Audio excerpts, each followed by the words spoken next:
All right, welcome back to part 2 for how to make the Japanese Notan design. So as you saw in part 1, I had a rectangular piece of construction paper that I then cut down into this small square. So what I'm going to do now is I'm going to place my black piece of construction paper down on the table, and I'm going to take the little square and I'm going to make marks on the black piece of construction paper where the edges are. The edges are of my smaller square. So I'm going onto each corner of the yellow square and I'm just marking the edges like this with my pencil. So that way I can see where to place my shapes. Okay. So I made my marks on the black paper for each corner of the yellow piece of paper. Now it's time to start drawing my shapes, my Notan shapes. And I'm going to draw my shapes always starting from the edge of the paper. So they're going to start and end at the edge always. So I'm going to make a shape like this. I can make some organic shapes. Okay, I could make a shape like this, another organic shapes. If I add another line following the line I just made, it will create something called a double cut, which I will explain what that is in a minute. Okay, and I'm going to start, again, always start my shape at the edge of the paper and end it on the edge. Okay, now I'm ready to start cutting my shapes out. So I'm going to cut out this shape first. You see, I'm going to follow around the edge with my scissors of the shape. I'm just cutting like this. Okay. So now I'm going to put the square back, line it up with each of the corners, and this shape that I just cut out, it's going to get flipped. This is called expansion of the square. I'm expanding the square. So it was here like this. I've cut it out, and now I'm going to flip it and make sure I line it up like that with the edge. So I'm going to take my glue, and I'm going to glue that shape down right away, just because I don't want to lose it. So I'm placing my glue down, and now I'm going to take this one and line it up. I've just flipped it over the edge, expansion of the square. And I'm going to push it down. Okay, so now let's move on to my next shape, which is this heart shape. And as I said, it has a double cut. It has a second line inside of it. So I'm going to show you what that does. So I'm going to start by cutting out on the lines this shape, okay? So I've cut it out from here. Now I'm going to cut out this little piece.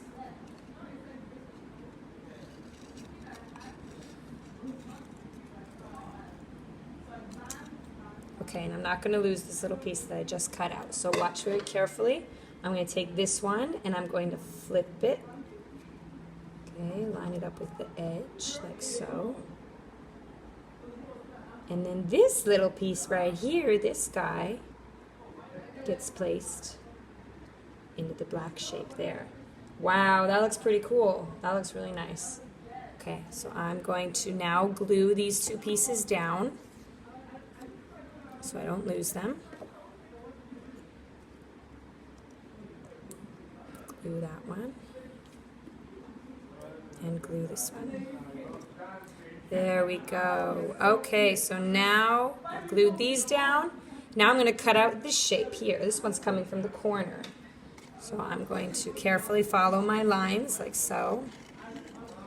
And around the bend, turning my paper as I cut.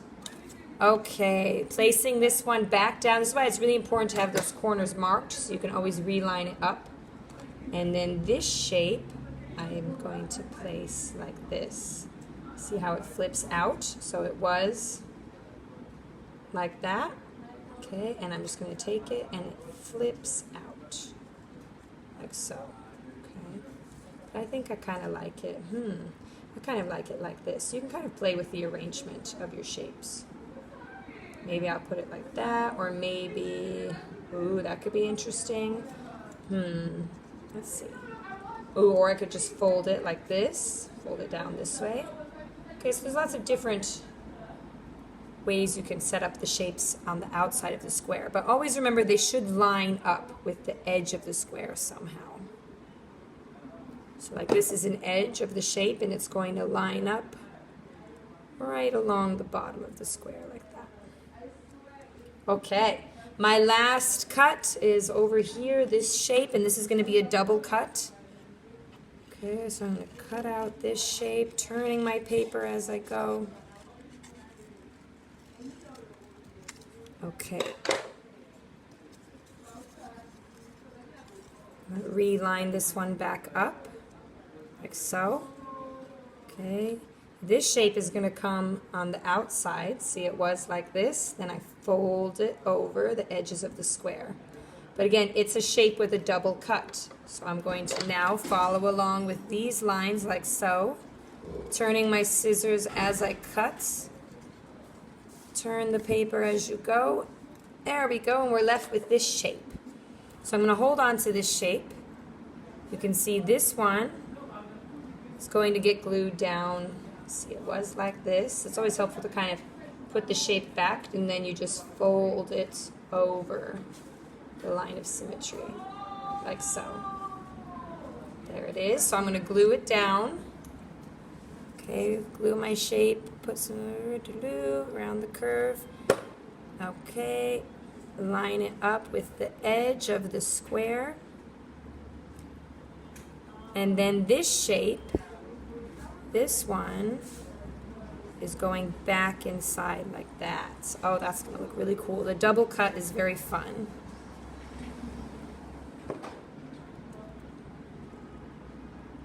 There we go. Look at that. Okay, and now my last step is to glue this shape down and to make sure it's lined up where I made those markings on each corner. So I'm going to put some glue on the back of it. And remember, you don't have to make the same design as me, okay? You should be coming up with your own Notan. And remember, though, that when you're drawing on the square, that you start the shape at the edge and you end it at the edge. Okay, and there we go. This is the second Notan that I've made. You can see there's a strong contrast between a light shape and a dark shape. Like this, just push it down so it's really properly glued. Okay. And this is how you make a Japanese Notan.